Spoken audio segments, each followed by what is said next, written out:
Lo que sí que es verdad es que hoy los consumidores buscan mucho más allá del producto, buscan marcas con valores, buscan alimentos más saludables, que los procesos para elaborar los alimentos sean más sostenibles, que los envases obviamente sean también más sostenibles y no perjudiquen el medio ambiente. Buscan marcas que se involucren en la acción social. Buenos días, Rafa. Mil gracias por participar en el podcast Hablando con Líderes. Es un auténtico placer tener al CEO de Vicky Foods con nosotros. Bueno, muchas gracias, Joan. El placer es mutuo y bueno, encantado de participar en el vídeo, en el podcast y bueno, esperando pues poder compartir con vosotros experiencias, ideas y que puedan ser de alguna utilidad para los oyentes. Todo un lujo. Todo un lujo. Vicky Foods empezó con la marca Dulcesol, que nació gracias principalmente a las magdalenas cuadradas que os hicieron poneros en el mercado como top 10 compañía del sector de la bollería. Las magdalenas conocidas las Glorias en los años 70. ¿Cómo fue ese proceso de innovación, de pasar de unas magdalenas más tradicionales a unas magdalenas cuadradas que os hizo posicionaros como la top 10 compañía del sector de bollería? Bueno, en realidad nuestra empresa había empezado como 20 años antes, como consecuencia pues del carácter emprendedor o más bien casi aventurero, diría yo, de mi padre, que instaló una panificadora con otros dos socios en Villalonga. Aquel negocio salió mal, ¿por qué? Pues porque el pan elaborado en la panificadora y servido de una manera centralizada a los despachos del pan, pues inicialmente podía competir por una situación de monopolio. Cuando acabó el monopolio, pues empezaron a establecerse más panaderías y en calidad pues no podían competir con el pan recién elaborado en las panaderías, ¿no? Entonces, de ahí surgió pues empezar a elaborar productos de pastelería que se conservaban mejor que el pan. Y bueno, aquello que empezó siendo una crisis profunda que estuvo a punto de llevarse por delante la empresa familiar, pues acabó siendo una oportunidad mucho mayor porque pasamos de repartir pan por la comarca de la Safor, que es una comarca situada al sur de la provincia de Valencia, pues pasamos a poder distribuir productos de pastelería por toda España, ¿no? O sea que de una crisis pues surgió una oportunidad mucho mayor, ¿no? Sin embargo, pues lo que hacíamos era copiar de los líderes que había entonces en el mercado, porque bueno, pues estábamos empezando y realmente no teníamos un producto estrella, un producto líder, ¿no? Pero teníamos una persona que era mi madre, que era muy inquieta, que estaba buscando siempre pues productos de mucha calidad, a precios competitivos, y de ahí pues bueno, surgió la idea de preguntarse por qué las magdalenas tenían que ser redondas y no podían ser cuadradas. Pues con esta idea tan sencilla y una receta que le dio una amiga suya de allí de Villalonga, que bueno, elaboraba unas magdalenas caseras muy ricas, pues con esa misma receta llevada a la industria, pues mi madre pues se le ocurrió lanzar las magdalenas cuadradas. Para diferenciarlas más todavía las llamó Glorias y aquello fue un auténtico bombazo. Pero no solo por el producto, también por el proceso, porque el hacerlo de una manera industrial pues permitía abaratar mucho los costes, pero también por la distribución. Como nosotros partíamos de la distribución del pan, conocíamos ya lo que eran las rutas de reparto, pues ahí mi madre se enfocó en llegar con un precio competitivo al punto de venta, y eso fue determinante para poder ofrecer un producto distinto, de mucha calidad y a un precio competitivo. Yo diría que esas fueron las claves por las cuales pues nuestra empresa nació. Ahí nació Dulcesol en los años 70, hoy somos Vicky Foods con un propósito pues mucho más amplio, pero en ese momento pues nacimos de esa singular manera, ¿no? Con esa capacidad y esa voluntad innovadora de mi madre. La voluntad de innovadora es uno de los objetivos de Vicky Foods, y la innovación, como remarcabas, no es únicamente lanzar nuevos productos, sino que se puede innovar en el proceso de producción, incluso en la distribución. Entonces, ¿cuáles han sido las principales innovaciones en distribución y producción más importantes en la historia de Vicky Foods? Bueno, innovaciones, como tales, tan disruptivas como la de las magdalenas cuadradas, pues la verdad es que hemos tenido pocas. Anterior a las magdalenas cuadradas, pues mi madre hizo algo parecido con las palmeritas. Lo que pasa es que las palmeritas, pues era un producto que ya se conocía, ya estaban en el mercado, en las pastelerías tradicionales, y mi madre lo que hizo fue industrializar ese producto. Fuimos prácticamente de los primeros fabricantes de hojaldre industrial, con una calidad pues muy similar a la calidad artesanal. Fue un producto líder en los años 60-70 y todavía hoy seguimos elaborando y comercializando muchas palmeritas, no solo en España, sino también en otros países. En los años 80, pues cuando ya las magdalenas cuadradas empezábamos a tener mucha competencia y ya era un producto más bien en declive, pues tuvimos otra idea también bastante disruptiva, que fue empezar pues con la bollería fermentada y rellena de crema de cacao, ¿no? Y ahí nacieron los pandorinos. Los pandorinos tuvieron un éxito enorme en los 80 y con ello pues rompimos una tradición o un paradigma que mi padre pues no tenía nada claro, que era volver a fabricar productos fermentados, ¿no? Era un proceso muy complejo que copiamos de la pastelería industrial y artesanal italiana, que lo adaptamos al sabor o al gusto español, rellenándolos con crema de cacao, y fue un producto, como digo, muy exitoso en los años 80. Luego, en la década de los 90, pues continuamos con el desarrollo de productos de pastelería, llevando pues muchos productos tradicionales a la industria, pues como las tartas de manzana, las cañas, en fin, un sinfín de productos.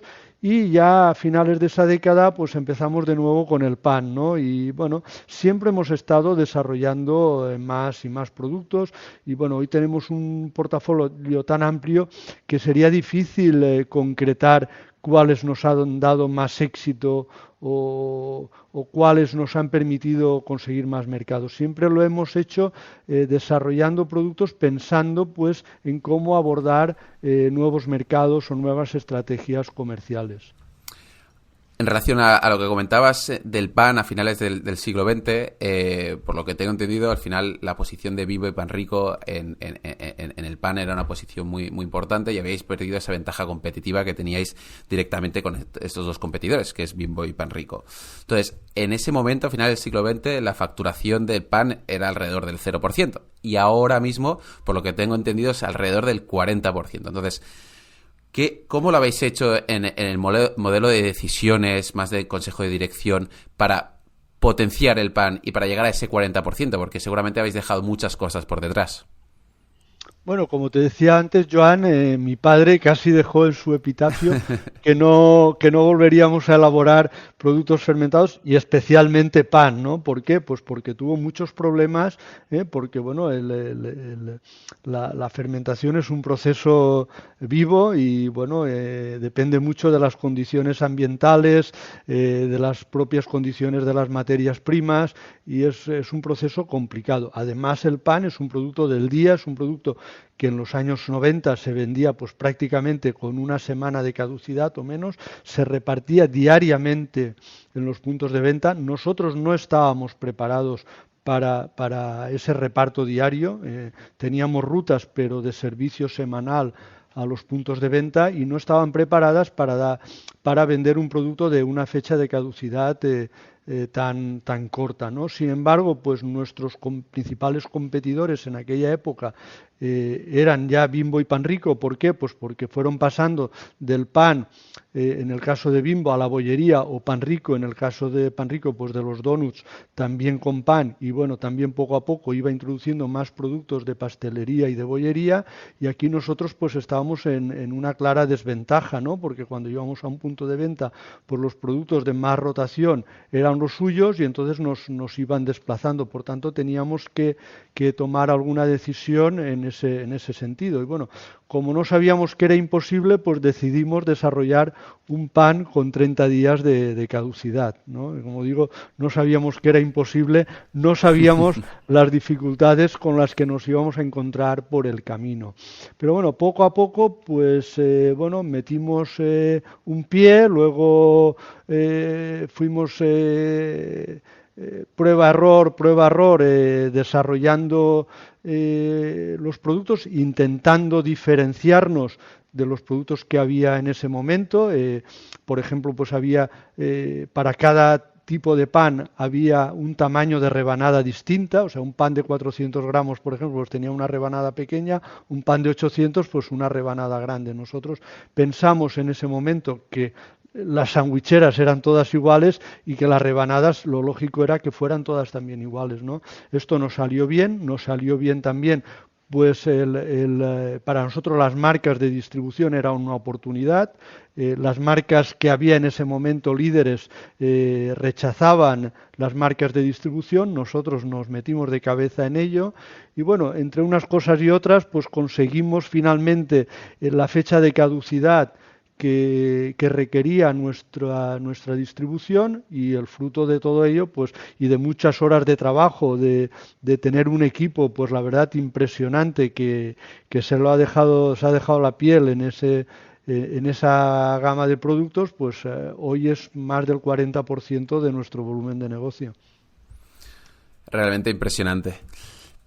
Comentando y siguiendo un poco el mismo hilo, hay una frase que has puesto en uno de tus posts en LinkedIn que dices: la verdadera dificultad al cambiar el curso de cualquier organización reside en desarrollar nuevas ideas, sino en liberarse de las viejas, ¿no? Entonces, seguramente en tus modelos de decisión tuvisteis que decir que no a muchas cosas.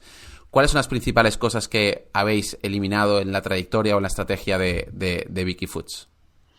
Bueno, decir que no a algo es muy difícil, porque muchas veces pones la ilusión en un proyecto, en un producto determinado y fracasas.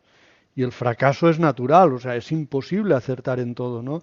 Y saber cuándo tienes que decir no y hacer borrón y cuenta nueva, pues siempre es un paso muy difícil. ¿Por qué? Pues porque has dedicado mucho esfuerzo, muchas horas a algo, como hizo mi padre con la panificadora. Yo me imagino, en ese momento yo era muy pequeño, cuando tomaron la decisión de dejar de elaborar pan, pues supongo que debió de ser una decisión traumática, porque además no les servía tampoco la maquinaria que tenían, el proceso que tenían, tuvieron que prácticamente empezar de nuevo. Sin embargo, fruto de aquella decisión, pues se abrió un mercado, una oportunidad mucho mayor de iniciar pues la pastelería, y que nos abrió pues las posibilidades de vender en un mercado mucho más amplio, ¿no? Yo diría que bueno, a lo largo de nuestra historia son muchas veces las que hemos tenido que decir no a algo, no a abandonar un proyecto, a abandonar un producto en el cual pues habíamos puesto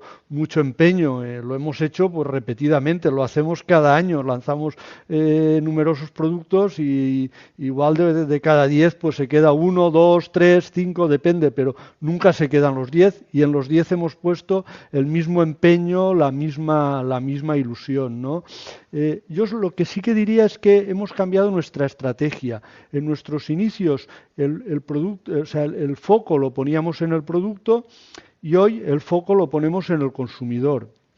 El foco lo poníamos en el talento individual, en buscar pues aquellas personas con conocimientos técnicos adecuados al producto o al proceso que queríamos poner en marcha, y hoy estamos mucho más enfocados a la inteligencia o al talento colectivo, ¿no? Recordando pues una frase de un buen amigo, Xavier Martet, que nos dice que se piensa solo pero se razona en equipo, ¿no? Y pasamos también de poner el foco en el resultado a poner el foco en las personas y a integrar la salud laboral dentro de nuestra estrategia. Aquí, después entraremos en la parte más de equipo y del talento colectivo, que yo creo que es muy interesante. Antes de entrar en esta fase, vosotros al final teníais un conjunto de referentes, pero durante los años, ahora mismo con una facturación de 357 millones, si no me equivoco, sois uno de los referentes en España, incluso en el mundo, en el sector de la bollería / alimentación. Entonces, ¿cuáles son las tendencias de la alimentación o de la bollería para los próximos años? Para que si una pyme lo está escuchando, diga, pues, ¿hacia dónde debería enfocar? Bueno, el mercado ha cambiado mucho y yo creo que va a cambiar mucho más todavía. Es difícil plantearse hoy qué va a ocurrir dentro de 10 o 15 años, ¿no? Lo que sí que es verdad es que hoy los consumidores buscan mucho más allá del producto, buscan marcas con valores, buscan alimentos más saludables, que los procesos para elaborar los alimentos sean más sostenibles, que los envases obviamente sean también más sostenibles y no perjudiquen el medio ambiente. Buscan marcas que se involucren en la acción social. Y en este sentido, pues nuestra estrategia hoy se basa en tres pilares: la innovación, el medio ambiente y las personas. Es la estrategia de las tres S de salud, sostenibilidad y responsabilidad social. Y de todo ello, pues la innovación yo diría que ha sido la palanca más importante de crecimiento en nuestra historia y pensamos que a futuro pues deberá de seguir siéndola. Y para ello, pues reitero lo que decía anteriormente, ¿no? Que es fundamental aprovechar al máximo el talento del equipo y por eso hemos de generar el caldo de cultivo para que se desarrolle en nuestra organización la inteligencia colectiva. Hablando de la inteligencia colectiva, del talento colectivo, hay otra frase del presidente de Pixar que dice: ninguno de nosotros es tan inteligente como todos nosotros juntos. Entonces, aquí hay una pequeña anécdota que cuando Disney compró Pixar, uno del código de la compra de Disney a Pixar fue que la cultura de Pixar se tenía que estar como ya estaba. No era la introducción de la cultura de Disney, que era una cultura más jerárquica, más tradicional en Pixar, sino que Pixar había de traer esa nueva cultura del cambio a Disney. Entonces, vosotros lleváis desde los años 70 hasta el día de hoy y seguramente habéis hecho un cambio de cultura con vuestros empleados. ¿Cómo ha sido ese cambio de cultura? ¿Cuáles han sido las palancas de ese cambio? Bueno, ya te comentaba que nuestra estrategia ha cambiado para poner el foco en las personas, tanto en los consumidores como en la sociedad como en nuestros empleados y para ello es determinante pues la salud laboral, ¿no? Cuidar del equipo, cuidar de las personas, darles la formación adecuada, los planes de crecimiento de carrera, bueno, la flexibilidad, ¿no? La conciliación, en fin, todo lo que tiene que ver con que la persona se realice o se autorrealice en la empresa. Yo creo que este es uno de los valores más importantes que tenemos hoy las organizaciones y que tenemos que poner el foco en ello en los próximos años, ¿no? Y bueno, y de ahí pues la frase que comentabas, ¿no?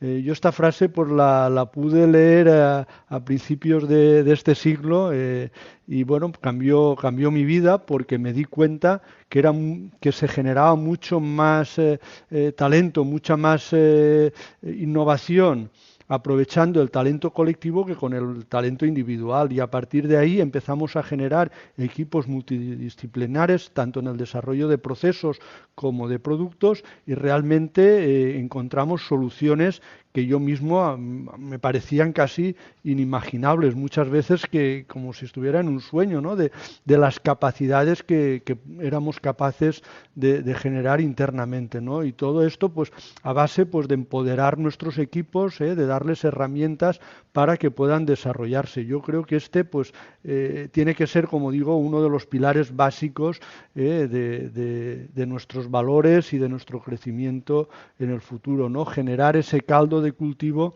para que se pueda generar el talento o la inteligencia colectiva.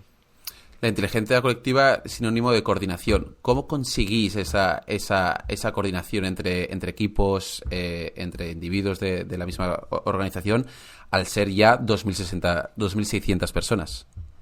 Bueno, cuando hablas de coordinación, pueda quizás interpretarse que haya un cierto control, ¿no? Una cierta necesidad de controlar lo que ocurre. Yo diría que más bien nosotros hemos trabajado en el sentido contrario, de generar caos y simplemente de intentar marcar las reglas del juego o un marco donde las personas puedan desarrollar sus ideas. Yo creo que esta es la base de generar esa inteligencia colectiva. Hay que empoderar los equipos y empoderar significa darles capacidad de decisión. Entonces, si la decisión la toma un equipo, pues no la toma el comité de dirección o no la toma el consejo de administración.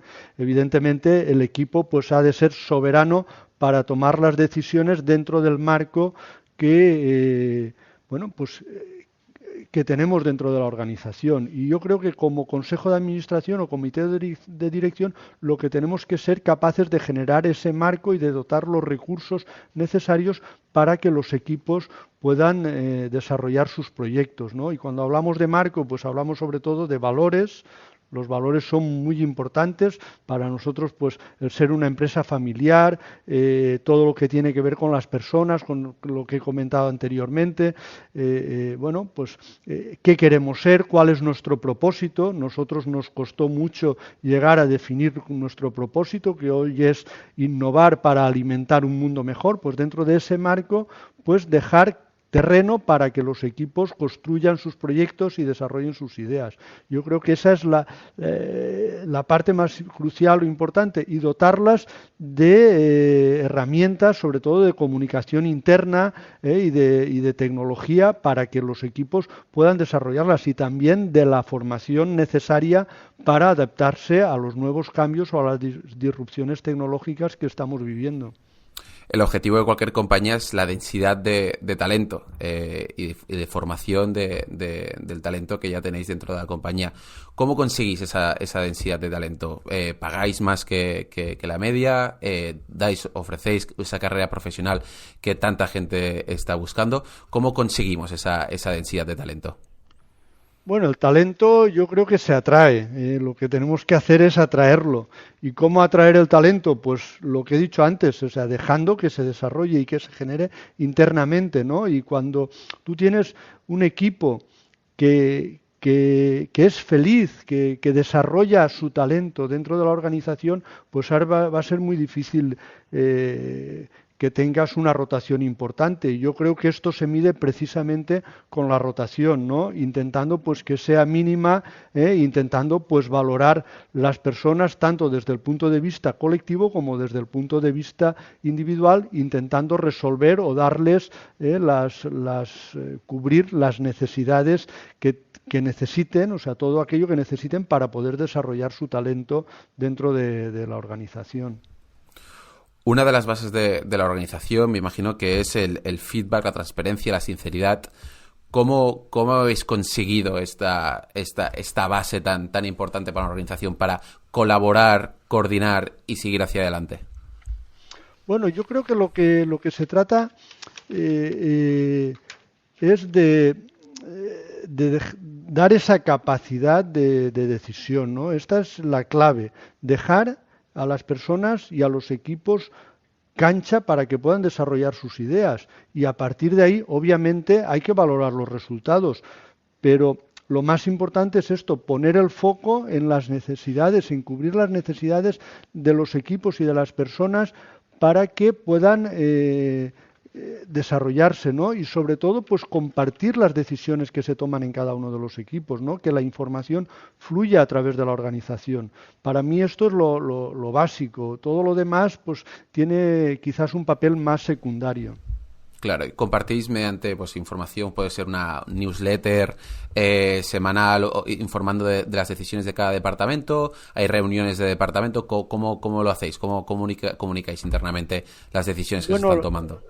Lo básico es que los equipos funcionen, y para esto pues hay que hacer coach en estos equipos, hay que tener tanto personal especializado para que detecten los problemas de funcionamiento, que a veces pueden ser problemas personales, problemas de coordinación, problemas de liderazgo, en fin, hay que detectar los problemas y buscarles solución. Y a nivel tecnológico, pues dotarlos de las herramientas punteras, ¿no? Pues desde tener una red social interna que funcione, desde poder compartir en la nube pues toda la documentación necesaria para poder trabajar, de dotar pues de herramientas de comunicación como la que estamos nosotros conectándonos ahora, que los equipos pues puedan reunirse o presencial o virtualmente con las mejores condiciones posibles. En los entornos productivos pues también de dotarlos de cubrir las necesidades, de que se pueda trabajar preservando la salud y la integridad física y en definitiva es un cúmulo de cosas. Nosotros aquí lo que hemos desarrollado es un plan LIFE, que podéis encontrar información de él en nuestra memoria de responsabilidad social y en nuestra página web, que es un plan muy ambicioso, precisamente poniendo el foco en las personas y en la salud y la integridad en el entorno, en todos los entornos laborales, en todos los centros de trabajo. Como veo, Rafa, desde tu punto de vista, al final la transparencia, comunicar las decisiones, cómo se está llevando las riendas de Vicky Foods, pues es un placer poderlo compartir contigo. Seguramente en todas las decisiones dentro de las corporaciones siempre, casi siempre hay resistencias por alguna parte, ya puede ser por la familia, ya puede ser por algún otro departamento, ya puede ser por dirección. ¿Cómo habéis lidiado con alguna de las resistencias pues por ejemplo, en la toma de decisión de ser más transparentes, de ofrecer más feedback, de dar más libertad a los equipos? Bueno, es complejo. Cuando quieres hacer un cambio cultural y sobre todo si tiene mucho calado, pues es difícil. Entonces, pues bueno, yo, si te he de ser sincero, no sé cómo lo hemos hecho. Lo que sí sé es lo que ha costado y lo mucho que nos queda por hacer, ¿no? Y este cambio cultural pues supone, pues claro, cuando tienes una organización de un cierto tamaño tienes que hacer mucha pedagogía, intentar convencer más que imponer. Tienes que buscar esos líderes que te ayuden en cada equipo o en cada proceso que quieres implantar y dar pues mucha información. Evidentemente compartir la información, tanto si es buena como si es mala, pues ser transparentes e intentar pues entre todos fijar la estrategia que queremos, dónde queremos que vaya la compañía, ¿no? Si al final compartes la decisión, pues yo creo que es la mejor manera de que vayamos todos juntos, ¿no? Claro. Por aquello de que se llega, que trabajando solos, pues podemos ir más rápido, pero si trabajamos juntos, pues iremos más lejos, ¿no? Yo creo que en este caso lo que se trata es de ir más lejos, con un cierto ritmo. No se trata de ir lentos, pero se trata de que cada paso que demos, pues sea un paso firme, ¿no? Y aquí yo creo que todo lo que hemos hablado, pues es básico, ¿no? De empoderar esos equipos y de dar capacidad a las personas en la toma de decisiones. Uno de los principales riesgos de ofrecer empoderar esos departamentos es un poco el freestyle, ¿no? Que se dice que cada uno haga un poco lo que quiera, ¿no? Que dentro del caos puede llegar a pasar. ¿Eso os ha pasado en algún momento? Y si os ha pasado, ¿cómo lo habéis lidiado? Bueno, lo primero es que cuando tomas una decisión, tanto en el comité de dirección, en el consejo o en cualquier equipo, pues tienes que valorar el riesgo. Si el riesgo es muy elevado, pues lógicamente habrá que tomarse las precauciones adecuadas. Muchas veces puede ser un riesgo financiero, puede ser un riesgo para la salud de los consumidores, para la salud de las personas, para la salud de los empleados. A nosotros nos ha pasado de todo. Hemos tenido incendios, nos ha pasado, a lo largo de la historia de la empresa, hemos perdido clientes muy importantes y hemos tenido que rehacer el mercado, hemos tenido problemas con productos, o sea, nos ha ocurrido de todo. Yo creo que lo que hay que tener siempre presente es ese riesgo, intentar acotarlo en la medida de lo posible y a partir de ahí pues permitir que las personas tomen decisiones, ¿no? Fijando ese marco de trabajo. Desde luego, acotar el riesgo muchas veces es difícil. Sin riesgo, pues no hay oportunidades, pero si queremos aprovechar las oportunidades, pues tenemos que ser capaces también de acotar de alguna manera el riesgo. Mi padre no lo hizo en su día y estuvo a punto pues de de desaparecer como empresa. ¿Por qué? Pues porque bueno, pues había tomado un riesgo financiero mucho más elevado de lo que el negocio era capaz de soportar, ¿no? Esto ha ocurrido a muchas empresas, lo hemos visto en las crisis también recientemente. Entonces, mi madre ahí pues tuvo la visión y el carácter de nunca más depender en sus decisiones de un riesgo financiero que no pudiera controlar. ¿Por qué? Pues porque puedes tener una capacidad de crecer, pero también puedes tener la capacidad de desaparecer si las cosas no salen de la manera prevista, ¿no? Y esto suele ocurrir cuando inicias un proceso, un producto nuevo, una empresa nueva. Es mucho más fácil que ocurra un fracaso que tengas un éxito disruptivo, como las glorias, como los pandorinos. Bueno, esto te sale, pues como he dicho, uno entre 100, ¿no? Entonces, claro, si vas a tener riesgo, pues tienes que medirlo, y que cuando desarrollas ese producto nuevo, nosotros invertimos muchos recursos para lanzar los pandorinos, una línea de producción nueva, mucha investigación, bueno, un año, más de un año de trabajo. Pudo salir mal, pues si hubiera salido mal no hubiera pasado nada, porque los recursos que habíamos invertido pues no ponían en riesgo la continuidad de la empresa. Hablabas de rehacer el mercado. Una de las estrategias de Vicky Foods es la internacionalización. Por lo que tengo entendido, en los años 80, pues al final el cambio de la peseta al euro fue una pérdida de ventaja competitiva a nivel de precio, ¿no? Porque al final hacía encarecer las operaciones. Al día de hoy, la facturación internacional hasta 2008 se fue reduciendo hasta llegar al punto que la factura internacional era del 2% de vuestra facturación. Entonces, por lo que tengo entendido, hicisteis una decisión estratégica de volver a salir y poner el foco en la internacionalización. ¿Cómo fue ese proceso de decisión? ¿Por qué escogisteis los países que escogisteis? ¿Cómo lo hicisteis? Bueno, efectivamente, en el 2008 el Consejo de Administración decidió un cambio de rumbo. Hasta entonces, pues la internacionalización, o la exportación más bien, pues era una estrategia de oportunidad. Cuando encontrábamos pues algún cliente o algún mercado en el que surgía la oportunidad de vender algún producto sin demasiada inversión, pues lo abordábamos, pero claro, sin inversión pues tampoco hay compromiso por parte del cliente. Y este yo creo que era el mayor problema que nos encontrábamos, ¿no? En los 90 se abrió un mercado enorme. ¿Por qué? Pues porque España, con la incorporación a la Comunidad Europea, pues se le abrieron las fronteras. Éramos un país muy competitivo, porque bueno, nuestra moneda pues era casi su valor era irrisorio comparado con las monedas fuertes en Europa, el marco, la libra. Bueno, eran monedas pues muy fuertes, y la nuestra pues no nos permitía vender a unos precios muy competitivos, y aunque nuestros productos pues no fueran de una primera calidad, cuando llegábamos al mercado pues empezábamos a tener nombre como alimentación marca España, ¿no? Los productos, sobre todo de muchos visitantes o turistas extranjeros que visitaban nuestro país, pues nos conocían, y a partir de ahí pues teníamos la oportunidad de vender fuera. También el acudir a ferias internacionales pues nos daba esa oportunidad. Sin embargo, pues el no invertir nos hacía que, tanto como crecía la venta, pues en poco tiempo nos surgía competencia local en esos países, o competencia de otros, incluso de otros fabricantes españoles, y claro, el valor pues se iba perdiendo, ¿no? Y esto pues fue todavía más acuciante cuando con la entrada del euro. Con la entrada del euro, pues nuestro país en este sentido perdió mucha competitividad, y claro, a nosotros nos complicaba más la vida pues el salir fuera, sobre todo también porque en España nos iba muy bien.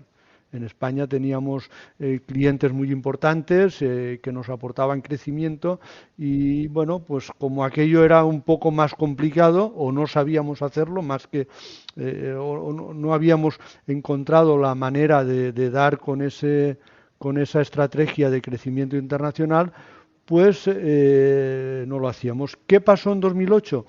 Pues que cambiamos el rumbo, pensamos que la internacionalización era una oportunidad, no era una amenaza ni era algo complicadísimo, sino que era una oportunidad enorme de pensar que en otros países pues podíamos tener un crecimiento importante, y lo que hicimos fue poner el foco en aquellos países en los cuales pensábamos que podíamos tener un impacto significativo.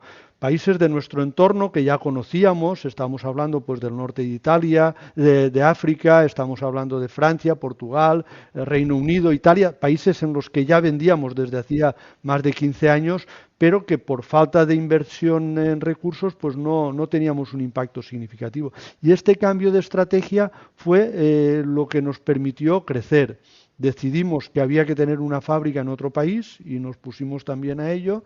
Empezamos a conquistar el mercado pensando en el cliente de ese mercado, en el consumidor de ese mercado, y desarrollando productos ad hoc específicos para cada uno de los mercados. Y claro, esa estrategia pues nos funcionó mucho mejor que lo que habíamos hecho hasta entonces. Y mira, a partir de ahí vino la crisis, el mercado español se complicó mucho, y sin embargo, pues la estrategia de internacionalización pues prácticamente ha sido lo que nos ha permitido crecer más en la última década.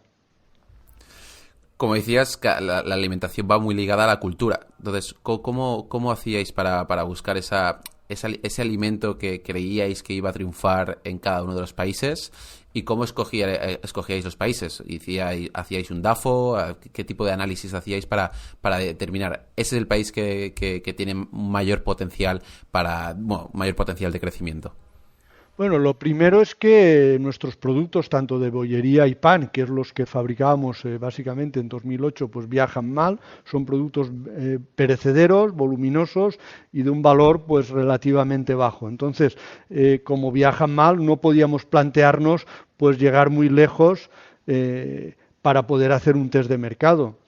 ¿Qué nos planteamos? Pues en los países de nuestro entorno, aquellos en los que con una menor inversión pues podíamos obtener un mayor retorno. Pensando en Europa, pues eran mercados maduros donde ya había mucha competencia. Pensando en el Magreb, ¿no?, en el norte de África, pues eran mercados donde había más oportunidades, aunque había también más riesgos políticos, riesgos de cambio. Sin embargo, bueno, como teníamos conocimiento de los mercados, sobre todo en Argelia, pues en los 90 habíamos vendido mucho, lo que pasa es que lo hacíamos pues de una manera irregular, sin una posición de mercado sólida. Sin embargo, pues empezamos a movernos, y allí donde encontramos un socio que nos gustaba, ¿no?, con el que congeniamos, pues fue el país donde decidimos empezar a tener una estructura propia. Y esto ocurrió en Argelia, ocurrió porque en una feria alimentaria, creo que fue en 2010, me parece recordar, bueno, pues tuvimos un contacto con un argelino, y de ahí pues viajamos a Argelia. De ahí vimos que en el mercado pues podíamos desarrollar productos con una cierta facilidad. Empezamos a hacer un test de mercado. El potencial socio, tenía una empresa de distribución y conocía muy bien los entresijos de ese mercado, y bueno, fue un caballo ganador, porque realmente fue empezar a poner el foco, como digo, en el mercado, a estudiar los precios y la oferta adaptada al mercado, ¿no? Por supuesto, pues con todos los productos, con el packaging pensando en el consumidor argelino, con los precios también orientados a ese mercado. En algunos productos pues prácticamente estábamos cambiando dinero, pensando pues que en algún día si montábamos ahí una fábrica pues los costes mejorarían, como así ha sido. Entonces, en fin, en definitiva lo que hicimos fue desarrollar una estrategia de largo plazo, ¿no? ¿Dónde queríamos estar en ese país dentro de 10 años, ¿no? Evidentemente no salió todo como esperábamos, pero yo diría que en más del 50% acertamos, y el hecho hoy es que, por ejemplo, pues en Argelia somos la marca líder en bollería y tenemos una posición en el mercado muy, muy relevante, ¿no?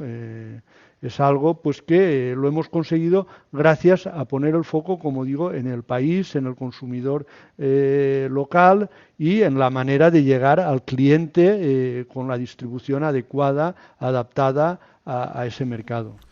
¿Crees que lo habríais conseguido sin el partner argelino, el que tenía la compañía de distribución, si no me equivoco, distribución de quesos? Bueno, habríamos encontrado otro partner, seguro. O sea, ¿por qué? Pues porque una vez que tienes la decisión, prueba y error. Hombre, tuvimos la suerte de encontrar un partner genial, una empresa familiar como la nuestra, con los cuales pues congeniamos tanto que hasta nos vamos de vacaciones juntos a veces. Es, bueno, pues encontrar con un partner es difícil, pero bueno, cuando pones ganas, esfuerzo y voluntad de hacerlo y estás dispuesto también a perder una parte o sea, o a ceder una parte de tu negocio, pues yo creo que se puede encontrar, ¿no? O sea, es un cambio cultural. Claro. Evidentemente, pues la cultura no es la misma que la española, tienes que adaptarte a la cultura, es evidente, o sea, lo que no puedes es ir con una mentalidad española o europea a un país con una diferencia tan grande como pueda ser Argelia, entonces, bueno, pues tienes que adaptarte a la necesidad, a la idiosincrasia de ellos, evidentemente. Y a nivel idioma, ¿hablas francés, por ejemplo, Rafa? Bueno, yo tuve la suerte de estudiar francés en el instituto, y entonces, Vale. bueno, lo chapurreo y me defiendo, ¿no? El inglés siempre ha sido mi asignatura pendiente. He ido, bueno, durante 15 años o 20 a clases de inglés y todavía me cuesta. El francés, la verdad es que es mucho más fácil, pero bueno, en Argelia, aparte de francés o inglés con el que hablamos con nuestros socios, se habla árabe y en el árabe sí que te puedo asegurar que no entiendo ni, ni media palabra, ¿no? Pero lo que sí que es verdad es que aquí hubo un cambio cultural enorme dentro de nuestra empresa. Cuando tomamos esta decisión, pues montamos prácticamente una academia de idiomas en nuestra compañía, donde damos clases de francés y de inglés regularmente a un montón de personas. Cualquier persona de la empresa que quiera aprender un idioma, pues le damos muchas facilidades y además hemos incorporado también personas que hablan árabe, personas pues de otras nacionalidades, ¿no? Y Claro, realmente pues el cambio ha sido un cambio cultural de un calado enorme dentro de nuestra compañía. claro.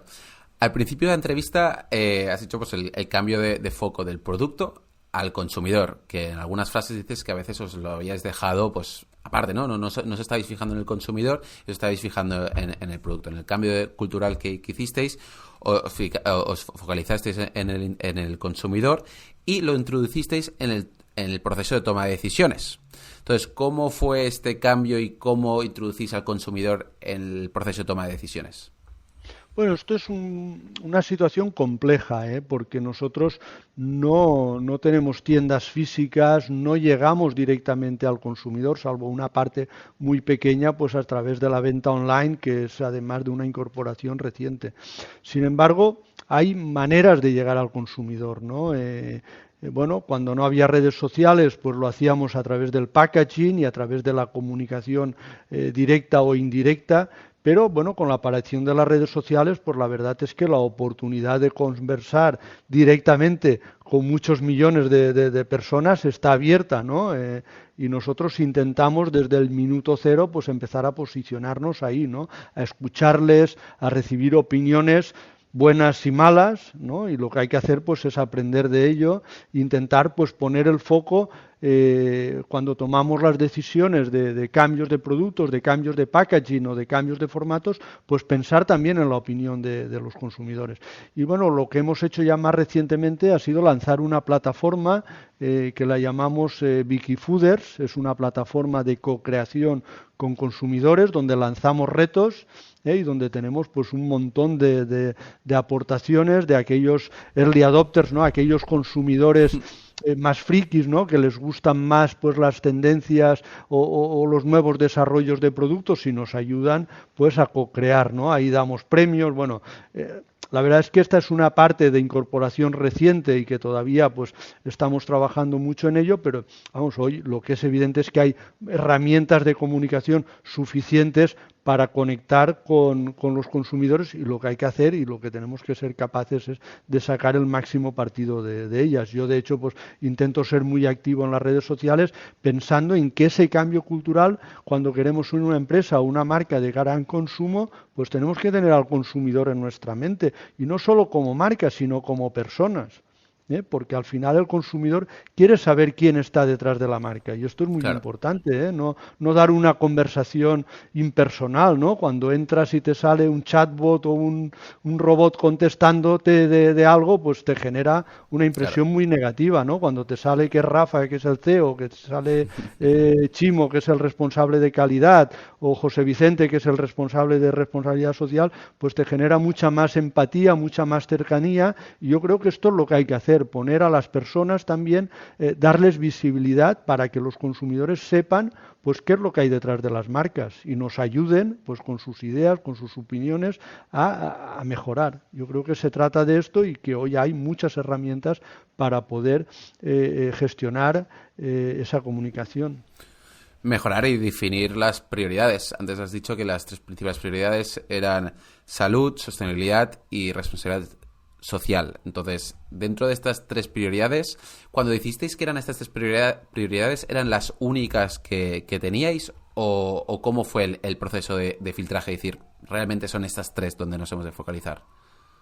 Bueno, cuando empezamos a desarrollar una estrategia de responsabilidad social, nos dimos cuenta que había que cambiar el foco también de nuestra estrategia. ¿Por qué? Pues porque pasamos, como te decía antes, de poner el foco en el producto a poner el foco en el consumidor, ¿no? Primero en el cliente y después en el consumidor. Y claro, cuando empiezas a poner el foco en consumidor, te das cuenta de que muchas veces las necesidades no son solo de tener un buen producto a un precio competitivo o un buen servicio. Hoy los consumidores van mucho más allá, ¿no? Y lo que tenemos que hacer como marca y como organización, pues es, si queremos realmente poner el consumidor en el foco, en el centro de nuestra estrategia, pues pensar que es poner a las personas en el centro, ¿no? Como dicen, bueno, hoy las organizaciones modernas, ¿no? Hay que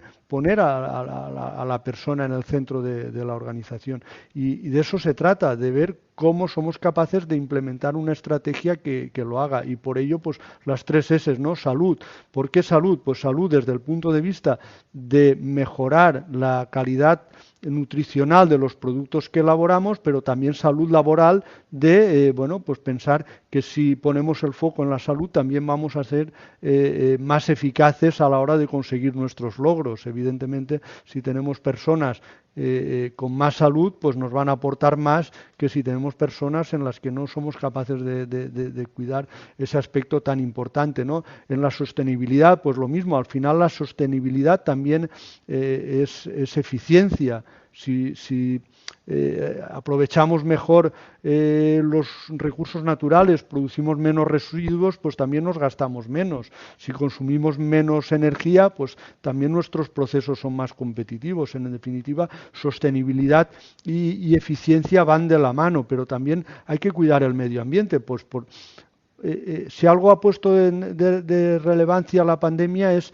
el valor de los envases a la hora de conservar los alimentos. Sin embargo, pues todos hemos visto muchas imágenes de cómo los plásticos pues están perjudicando el planeta de una manera brutal. Pues bueno, nosotros precisamente con el foco en esto pues decidimos dar un giro radical a nuestra estrategia y cambiar nuestros envases por envases biodegradables. Esto nos supuso un desarrollo enorme, pero bueno, poco a poco pues empezamos también a recoger nuestros frutos. Y en la responsabilidad social pues ocurre lo mismo. O sea, la sociedad quiere que las marcas nos ocupemos también de tener un impacto social positivo. Y esto hay que tenerlo claro. Y tenerlo claro pues es ponerlo también en el presupuesto del negocio. No nos queda otra. ¿Y cómo hacerlo? Pues evidentemente ponerlo en el foco. Pues nosotros lo que hicimos fue, dentro del comité de dirección, pues tener un área exclusivamente dedicada a la responsabilidad social, porque era la única manera de cambiar la cultura. Cuando empezamos con la internacionalización hicimos exactamente lo mismo. Tuvimos un área dentro del comité de dirección exclusivamente dedicada a la internacionalización, para que fuera importante. Pues si algo quieres que sea importante, pues lo tienes que poner en el foco y también dedicar recursos a ellos, ¿no? Desde el consejo, desde el comité de dirección y en todos los sentidos. En todos los sentidos. Ya entramos en la parte final de la entrevista, ya entramos en una parte más personal. De toda tu larga carrera profesional, Rafa, ¿cuál ha sido el momento más bonito o más importante que puedas recordar? Bueno, yo he tenido muchos momentos bonitos, dulces, y bueno, pues hoy no puedo hacerlo de otra manera que recordando a mi madre. Mi madre ha sido todo para mí, ha sido todo para la empresa, y trabajar con ella pues ha sido difícil, pero ha sido todo un lujo. Mi madre era una persona con unos valores y con un carácter enorme, una persona entrañable, muy querida por todos los empleados, y la verdad es que trabajar con ella pues ha sido todo un lujo, aprender de ella, y lo que siento y lamento pues es que se nos haya ido, y que bueno, pues nos ha quedado su enorme legado de liderazgo y valores, y haberlo podido aprender y compartir con ella, pues la verdad es que para mí pues yo diría que me ha llenado una parte muy importante de mi vida, tanto familiar como profesional. Y la representación de Vicky, ¿no? Que Efectivamente, claro, el homenaje que le hicimos hace 2 años, cambiando el nombre de la empresa, bueno, yo creo que es un sentimiento generalizado dentro de nuestro equipo, el valor que Vicky representa para toda la organización, para todas las personas que hoy componemos Vicky Foods. Qué bonito. Y más en el día a día, ¿cómo te estructuras tu día, Rafa? Quiero decir, me imagino que debes tener muchas reuniones, mucha responsabilidad, muchas decisiones que tomar. ¿Cuál es tu rutina del día a día? Bueno, más bien todo lo contrario, como ya te he dicho, pues las decisiones las toman los equipos, así que yo tomo muy pocas decisiones, más allá de decidir pues con quién tengo una entrevista y con quién no, y ya ni eso, porque lo decide nuestro departamento de comunicación muchas veces, y me dice: Rafa, con este sí o con este no. Entonces, claro, pues las decisiones del CEO pues van más hoy de ayudar, de comprender, de intentar ponerme en la posición de los líderes, de los buenos líderes y buenos equipos que tenemos, y de intentar empoderarles, ¿no? Y de pensar también pues que tengo también 3 hijos incorporados a la empresa, un sobrino que no sé si se incorporará o no, pero que bueno, que la tercera generación está pidiendo la hora, y que habrá que pensar también en ese relevo generacional de una manera seria, y bueno, y ese es hoy mi mayor ocupación o preocupación, ¿no? Pensar en ese relevo generacional es lo que digamos que hoy me quita muchas veces el sueño, ¿no?